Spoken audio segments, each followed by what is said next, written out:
আসসালামু আলাইকুম, this is আবুমান বাসার। Welcome to Zango rest API. আজকে লেকচার ভিডিওতে আমরা শিখব কিভাবে ডাটা ডিলিট করতে হয়। তো আজকে লেকচার ভিডিওটা অনেক বেশি ইন্টারেস্টিং হতে যাচ্ছে, তাই আপনার ভিডিও না কেটে ফুল ভিডিওটি মনোযোগ সহকারে দেখুন।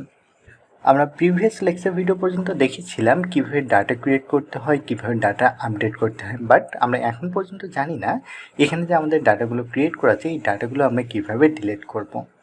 তো আজকের ক্লাসটি কিন্তু অনেক বেশি ইম্পর্টেন্ট, কারণ ডাটা কীভাবে ডিলিট করতে হয় এই জিনিসটা অবভিয়াসলি আপনাকে জানতে হবে। তাহলে চলুন আমরা স্টেপ বাই স্টেপ দেখে নিই কীভাবে ডাটা ডিলিট করতে হয়। এই জন্য প্রথমে আমরা যে কাজটি করব সেটা হচ্ছে আমাদের প্রজেক্টের বাহিরে থার্ড পার্টি একটা অ্যাপ ক্রিয়েট করব। এখানে আমি অ্যাপ নেম দেব delete.py। এখানে আপনারা আপনাদের অ্যাপ নেম যে কোনো কিছু দিতে পারেন, ডাজেন্ট ম্যাটার, বাট এখানে আমি বোঝার সুবিধার্থে delete.py নামেই দিয়ে দিচ্ছি। এখানে আমি পাইথন অ্যাপ ক্রিয়েট করছি, বাট থার্ড পার্টি অ্যাপ সেটা হতে পারে ফ্লাটার দিয়ে হতে পারে, বা অ্যান্ড্রয়েড অ্যাপ হতে পারে, জাভা অ্যাপ, যে কোনো অ্যাপ হতে পারে। সো এখানে পাইথন যেহেতু সবাই বোঝে সেই কারণে এখানে আমি পাইথন অ্যাপ ক্রিয়েট করতেছি। তো এখানে আমরা প্রথম যে কাজটা করবো সেটা হচ্ছে আমরা প্রথমে রিকোয়েস্টকে ইম্পোর্ট করব। সো আমি এখানে লিখে নিচ্ছি ইম্পোর্ট রিকোয়েস্ট। এখানে একটা জিনিস বলি না, ভালো রিকোয়েস্ট এই মডিউলটা সবার কিন্তু ইনস্টল করা থাকে না। এই মডিউলটা আপনাদেরকে নিজেরাই বা ম্যানুয়ালি ইনস্টল করতে হবে। রিকোয়েস্ট কীভাবে আপনারা ইনস্টল করবেন আমার প্রিভিয়াস লেকচার ভিডিওতে দেখানো হচ্ছে, আপনার সেই ভিডিওটা দেখলেই বুঝতে পারবেন। এরপরও আমরা ইম্পোর্ট করবো জেসনকে। সো আমি দিচ্ছি ইম্পোর্ট জেসন। এবার আমরা এখানে ইউআরএল নামে একটা ভেরিয়েবল নিচ্ছি, যেই ইউআরএলের ভিতর বা যেই ইউআরএল আমার রিকোয়েস্টটা যাবে সেই ইউআরএলটা আমরা এই ইউআরএল ভেরিয়েবলের ভিতর রেখে দেবো। সো এখানে আমি চাচ্ছি আমার যে রুট ইউআরএলটা আছে প্রথমে থাকবে আমার রুট ইউআরএল। সো এখানে আমি দিচ্ছি রুট ইউআরএলে হিট করার পর বা সে কোথায় যাবে সেই জিনিসটা আমি আরও সুন্দরভাবে এখানে দেখিয়ে দেবো। আমি যদি এখানে urls.py আসি, আমি চাচ্ছি যে আমার রুট ইউআরএলে আরেকটি যে ইউআরএল ডিফাইন করা আছে এই ক্রিয়েট, এই ইউআরএলে হিট করলে সে যাবে কোথায়, সে যাবে views.aiquest_create। দ্যাট মিন্স এই যে আমাদের এই ভিউয়ে চলে আসবে। আর আমরা যে কাজটা করব, আমরা যে ডিলিটের জন্য থার্ড পার্টি অ্যাপটা ক্রিয়েট করছি এই থার্ড পার্টি অ্যাপের ভিতরে আমরা যে ডাটাগুলো দেব বা যে আইডিটা দেব সেই আইডিটা আমাদের ডিলিট হবে, বা সেই আইডির জন্য যে ডাটাগুলো আছে সেই ডাটাগুলো ডিলিট হবে। এর জন্য আমাদের যা কন্ডিশন দেওয়ার প্রয়োজন সেই কন্ডিশনগুলো আমরা এই views.py এখানে মেথড হিসেবে লিখে দেব। সো আমরা এখানে দিয়ে দেই পাথ নেমটা এখানে আমরা বলে দিচ্ছি বা ইউআরএলটা এখানে বলে দিচ্ছি, তাহলে আমাদের ইউআরএলটি পারফেক্টলি ডিফাইন করা শেষ। এখন আমাকে ডাটা বলে দিতে হবে, বা আমি এখানে একটা ডিকশনারি ক্রিয়েট করতেছি, এখানে আপনারা যে কোনো নাম দিতে পারেন, ডাজেন্ট ম্যাটার। এর ভিতরে আমি দেব কোন আইডিটা এক্স্যাক্টলি আমি ডিলিট করতে চাচ্ছি সেই আইডিটা আমাকে বলে দিতে হবে। আমি যদি এখানে দেখাই, এখানে আমার আছে 4টা আইডি, আমি চাচ্ছি 4 নম্বর যে আইডিটা আছে এই আইডিটা আমি টোটালি ডিলিট করে দেবো। তাহলে এখানে আমি বলে দিচ্ছি আমি 4 নম্বর আইডিটা ডিলিট করে দেবো। সো এখানে আমি আইডি বলে দিলাম 4। তাহলে এখানে যদি দেখি এটা তো হচ্ছে এক্স্যাক্টলি একটা পাইথন ডাটা তো এখানে কাজ করবে না, আমাকে এটি জেসন হিসেবে সেন্ড করতে হবে। সো এখানে আমি লিখে নিচ্ছি json_data। আমি জেসন ডেটা নামে একটা ভেরিয়েবল ক্রিয়েট করলাম। এই ভেরিয়েবলের ভিতরে আমার যে পাইথন ডাটা আছে পাইথন ডাটাকে আমি জেসনে কনভার্ট করব। এই জন্য আমরা উপরে এই জেসনকে ইম্পোর্ট করে নিয়েছিলাম। জেসন ডট একটা মেথড আছে, যে মেথডের নাম হচ্ছে ডাম্পস মেথড এক্স্যাক্টলি কাজ করে আমাদের পাইথন ডাটাকে জেসনে কনভার্ট করে। সো এখানে আমি বলে দিচ্ছি ডেটা। তাহলে এখানে আমার যে ডাটাটা আছে এই ডাটাটা সে কী করলো, জেসনে কনভার্ট করে দিল। এখন আমাদের একটা রেসপন্সের প্রয়োজন। সো এখানে আমি আর নামে একটা ভেরিয়েবল দিলাম, এর ভিতরে আমি দিচ্ছি রিকোয়েস্ট ডট, এখানে আমার মেথড ব্যবহার করতে হবে ডিলিট। আমরা কি দেখেছিলাম, আমরা যখন ডাটা ক্রিয়েট করতে চাই তখন আমাদের লিখতে হয় ক্রিয়েট মেথড, আমরা যখন আপডেট করতে চাই তখন আমাদের আপডেট মেথড ব্যবহার করতে হয়, আর ডিলিট করার সময় আমাদেরকে ডিলিট মেথডটি ব্যবহার করতে হবে। সো এখানে আমাদের যে রিকোয়েস্টটি আছে এই রিকোয়েস্টটি সে কোথায় যাবে, সে যাবে URL assign URL. That means আমার যে এই ইউআরএলটা আছে এই ইউআরএলটাতে আমার রিকোয়েস্টটা যাবে। এখন শুধু তো রিকোয়েস্ট যাবে না, রিকোয়েস্টের সাথে সাথে কী যাবে, রিকোয়েস্টের সাথে সাথে আমার ডেটা যাবে। সো এখানে আমি বলে দিচ্ছি Jason data.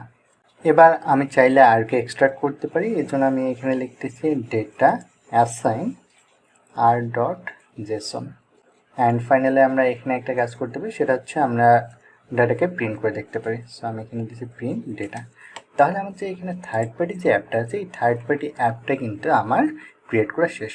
So third party অ্যাপটা কীভাবে কাজ করবে, থার্ড পার্টি অ্যাপটা হচ্ছে যখন আমি delete.py এই অ্যাপটা রান করবো তখন সে কী করবে, তখন সে একটা রিকোয়েস্ট যাবে এই ইউআরএলের ভিতরে, এই ইউআরএলের ভিতরে রিকোয়েস্ট যাবে ID4 যে আমি দিয়েছি, এই ID4 রিকোয়েস্টটা যাবে যে এই 4 নাম্বার যে আইডিটা আছে এই আইডিটা ডিলিট হবে, এই রিকোয়েস্টটা যাবে। তাহলে এই ইউআরএলে যদি আসি, আমাদের রুট ইউআরএল এটার পর আমাদের ইউআরএল ডিফাইন করেছি AI create। তাহলে আমি যদি urls.py আসি তাহলে হচ্ছে এখানে AI create এবং ভিউজ হচ্ছে AI quest _ create। তাহলে আমরা যদি এখানে views.py আসি তাহলে হচ্ছে আমার আসবে কোথায়, আমার আসবে AI quest _ create এই ফাংশন বেস ভিউ।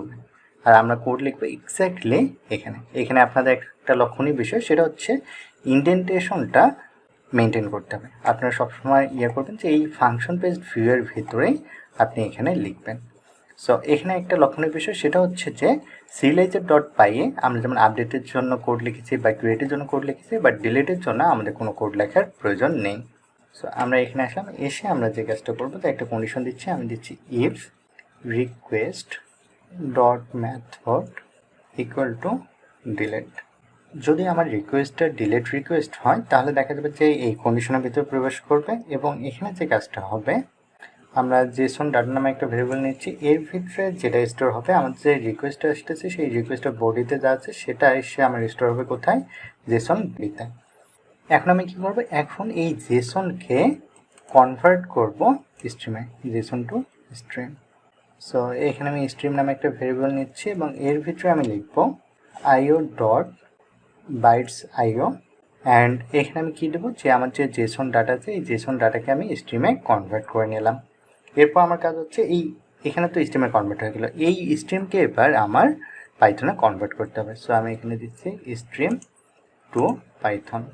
সো এখানে আমি একটা ভেরিয়েবল ক্রিয়েট করে নিচ্ছি যে পাইথন ডাটা ভেরিয়েবলের ভিতর কি অ্যাসাইন করব, পাইথন ডাটা ভেরিয়েবলের ভিতরে অ্যাসাইন করব জেসন পার্সার ডট পার্স। এখন কাকে আমরা পার্স করবো আমরা স্ট্রিমকে। সো এখানে বলে দিচ্ছি স্ট্রিম। এখন আমরা আরেকটা ভেরিয়েবল ক্রিয়েট করবো, আইডি নামে ভেরিয়েবল ক্রিয়েট করবো। এই আইডি ভেরিয়েবলের ভিতরে কী কাজ হবে, আইডি ভেরিয়েবলের ভিতরে কাজ হবে আমার যে পাইথন ডাটাটা আসতেছে, এখানে আমি বলে দিচ্ছি Python data dot gate ID, মানে হচ্ছে আমার যে আইডিটা আসতেছে সেই আইডিটা আমি কি করব, সেই আইডিটা আমি স্টোর করব কোথায়, আইডিটা স্টোর করব আইডি নামে ভেরিয়েবলের ভিতর। এরপর আমরা নতুন একটা ভেরিয়েবল ক্রিয়েট করবো এই কিউ নামে। এখানে আপনাদের ইচ্ছা মতো যে কোনো ভেরিয়েবল ক্রিয়েট করতে পারেন, এটা ডাজন্ট ম্যাটার। এই ভেরিয়েবলটা কী কাজ করবে, এই ভেরিয়েবলটা যে কাজটা করবে যে আমার AI quest নামে যে মডেলটা আছে এই মডেলের ভিতরে আমার যতগুলো অবজেক্টস আছে এই অবজেক্টের সাথে সে আইডিটা ম্যাচ করে দেখবে, বা যে আইডিটা আমার রিকোয়েস্ট হিসেবে আসলো সেই আইডিটা এক্স্যাক্টলি ভ্যালিড কিনা বা এটা আসলেই কাজ করতেছে কিনা বা এরকম কোনো আইডি আছে কিনা এটা সে চেক করে দেখবে। সো এখানে আমরা বলে দিলাম আইডি ডট আইডি। তাহলে সে models.py এর আইডির সঙ্গে যদি ম্যাচ করে তাহলে সে এখানে রেখে দিচ্ছে, দেওয়ার পর তাহলে এক্স্যাক্টলি যদি আমার মডেলের যে আইডিগুলো আছে এই আইডিগুলোর সঙ্গে যদি ম্যাচ করে তাহলে তো এক্স্যাক্টলি আমরা এই ভেরিয়েবলটাকে যদি ডিলিট করি তাহলে তো দেখা যাচ্ছে আমার যে ডাটাটা আছে সেই ডাটাটা কিন্তু ডিলিট হয়ে যাবে। তাহলে আমরা এখানে বলে দিতে পারি aiq ডট ডিলিট। তাহলে আমাদের ফাইনালি কিন্তু কাজ শেষ। এখন আমরা এখানে একটা কাজ করতে পারি, সেটা হচ্ছে আমাদের যে ডাটাটা ডিলিট হচ্ছে, ডাটাটা ডিলিট হওয়ার পর আমরা চাচ্ছি যে এখানে একটা মেসেজ দিক, সেই কারণে আমরা এখানে লিখতে পারি res, দ্যাট মিনস রেসপন্স হিসেবে আমরা একটা ভেরিয়েবল ক্রিয়েট করতে পারি এবং এখানে আমরা দিব msg, দ্যাট মিনস এটা মেসেজ হিসেবে কাজ করবে এবং এর ভিতরে আমরা চাচ্ছি ভ্যালু হিসেবে দেব সাকসেসফুলি ডিলিটেড ডেটা। তাহলে হচ্ছে যখন আমার ডাটাটা ডিলিট হবে, ডাটা ডিলিট হওয়ার সাথে সাথে আমাদের টার্মিনালে এই মেসেজটা দেবে সাকসেসফুলি ডিলিটেড ডাটা। এখন হচ্ছে এটা তো হচ্ছে পাইথনে আছে, এখন পাইথনের তো এটা তো রান করবে না, আমাদের কি করতে হবে, এই পাইথনকে জেসনে কনভার্ট করতে হবে। সো এখানে আমি নিচ্ছি জেসন ডাটা, এই ভেরিয়েবলটা নিচ্ছি, এই ভেরিয়েবলের ভিতরে আমি দিচ্ছি Jason renderer dot purse dot render. আমরা কাকে রেন্ডার করতেছি, আমরা রেন্ডার করতেছি res নামে যে ভেরিয়েবলটা আছে এই ভেরিয়েবলটাকে আমি রেন্ডার করতেছি। এরপর আমরা রিটার্ন করব। সো আমি এখানে দিচ্ছি রিটার্ন http রেসপন্স, এখানে প্যারামিটার হিসেবে আমরা দেবো Jason data semicolon content type assign. এর ভিতরে আমরা কি অ্যাসাইন করবো, এর ভিতরে আমরা অ্যাসাইন করব অ্যাপ্লিকেশন ডট জেসন। তাহলে এখানে কাজটা কীভাবে হবে আমি যদি দেখাই দিই, আমাদের যখন থার্ড পার্টি অ্যাপটা রান হবে, ডিলিট.py নামে থার্ড পার্টি অ্যাপটা রান হবে, তখন কি হবে, তখন হচ্ছে আমার রিকোয়েস্টটা যাবে কি হিসেবে, এই যে এখানে যে ডাটা আমরা কি দিয়েছি আইডি 4, দ্যাট মিন্স এখানে যে আমরা 4 নম্বর যে আইডিটা দিয়েছি এই আইডিটা রিকোয়েস্ট হিসেবে যাবে কোন ইউআরএলে, যাবে এই ইউআরএলে। তাহলে আমরা যদি urls.py আসি তাহলে আমরা দেখতে পাচ্ছি এই ইউআরএলে যদি হিট করি তাহলে যাবে এই রিকোয়েস্ট ক্রিয়েটে। তাহলে এখানে যদি আমরা আসি views.py এসে সে কি দেখলো যে এখানে অনেকগুলো মেথড আছে বা অনেকগুলো কন্ডিশন দেওয়া আছে, যেমন পোস্ট ম্যাচ করতেছে না, পুট ম্যাচ করতেছে না। তাহলে এই দুটা কন্ডিশনের ভিতর প্রবেশ করবে না। এখানে এসে দেখতে পাচ্ছি যে if request dot method equal to delete, তার মানে এখানে কন্ডিশনটা ফুলফিল করতেছে, সে এই কন্ডিশনের ভিতরে প্রবেশ করবে। ফার্স্ট যে কাজটা করবে যে জেসন ডাটা এই ভেরিয়েবলের ভিতরে স্টোর করবে কি আমার যে রিকোয়েস্টটা আসতেছে বা রিকোয়েস্ট বডিতে যা আছে সেই জিনিসটা এখানে স্টোর করবে। আফটার দ্যাট এই জেসন ডাটাকে সে স্ট্রিমে কনভার্ট করবে। সো এখানে আমরা দিলাম io.bytes.io। এরপর আমার যে স্ট্রিম আছে এই স্ট্রিমকে পাইথনে কনভার্ট করবে। পাইথনে কনভার্ট করার জন্য আমরা এখানে নিয়েছি জেসন পার্সারার ডট পার্স দিয়ে আমরা পাইথনে কনভার্ট করে নিয়েছি। আফটার দ্যাট আমরা যে কাজটা করতেছি সেটা হচ্ছে যে আমার পাইথন ডাটার ভিতর যে আইডিটা রিকোয়েস্ট হিসেবে আসতেছে সেটা আমরা কি করলাম, এটা আমরা গেট করে আইডি ভেরিয়েবলের ভিতর রেখে দিলাম। অ্যান্ড ফাইনালি আমরা যে কাজটা করলাম, আমাদের এই রিকোয়েস্টের ভিতর যতগুলো অবজেক্ট আছে সেই অবজেক্টের ভিতর থেকে আইডিটা আমি ম্যাচ করে নিলাম, যে এক্স্যাক্টলি আইডিটা আমার ম্যাচ করতেছি কিনা সেই জিনিসটা করে আমি কোথায় রেখে দিলাম, আমি রেখে দিলাম এআই কিউ নামে যে ভেরিয়েবলটা ক্রিয়েট করেছি এই ভেরিয়েবলের ভিতরে। এবং আমি এই ভেরিয়েবলটাকে ডিলিট করলে আমার সাকসেসফুলি যে রিকোয়েস্ট হিসেবে যে ডাটাটা আসছে সেটা ডিলিট হয়ে যাবে। তাহলে আমরা যদি আমাদের থার্ড পার্টি অ্যাপটা যদি রান করি, আমি এখানে নতুন একটা টার্মিনাল ওপেন করে নিচ্ছি। এখানে একটা কথা বলে নেওয়া ভালো, আপনার থার্ড পার্টি অ্যাপ রান করার জন্য অবভিয়াসলি আপনার যে Django প্রজেক্ট আছে এটা কিন্তু রান রাখতে হবে। সো এখানে আমি আমাদের থার্ড পার্টি অ্যাপটা রান করবো। সো আমি এখানে দিচ্ছি পাইথন delete.py দিয়ে আমি এখানে যদি এন্ট্রি হিট করি তাহলে দেখেন এখানে আমার শো করতেছে কি সাকসেসফুলি ডিলিটেড ডাটা, তার মানে আমার সাকসেসফুলি কাজ করতেছে। এখন আমি যদি এখানে রান করি তাহলে দেখেন আমার 4 নাম্বার যে ডাটাটা আছে বা 4 নাম্বার যে রোটা আছে সেটা কিন্তু সাকসেসফুলি ডিলিট হয়ে গিয়েছে। তাহলে ডিলিট এভাবে কাজ করে। আপনারা যারা এখনও Django জানেন না তারা অবভিয়াসলি Django শিখবেন, কারণ Django ছাড়া এই কোর্সটা আপনারা কন্টিনিউ করতে পারবেন না। আর Django শেখার জন্য আপনারা আমাদের এখানে পেইড কোর্স করতে পারেন, আদারওয়াইজ আপনারা ফ্রি কোর্স করতে পারেন। পেইড কোর্স এবং ফ্রি কোর্সের ডিসক্রিপশন আমাদের ভিডিও ডিসক্রিপশন বক্সে দেওয়া থাকবে, সেখান থেকে আপনারা চুজ করবেন যে আপনি কোনটা করবেন। আর প্র্যাকটিস করার সময় যদি কোনো প্রবলেম ফেস করেন সেক্ষেত্রে আমাদের ভিডিও ডিসক্রিপশন বক্সে গ্রুপ লিঙ্ক দেওয়া আছে, সেই গ্রুপে জয়েন হয়ে সেখানে প্রবলেম শেয়ার করলে ইনশাল্লাহ অ্যান্সার পেয়ে যাবেন। নেক্সট লেকচার ভিডিওতে দেখা হবে, সে পর্যন্ত ভালো থাকবেন। আসসালামু আলাইকুম।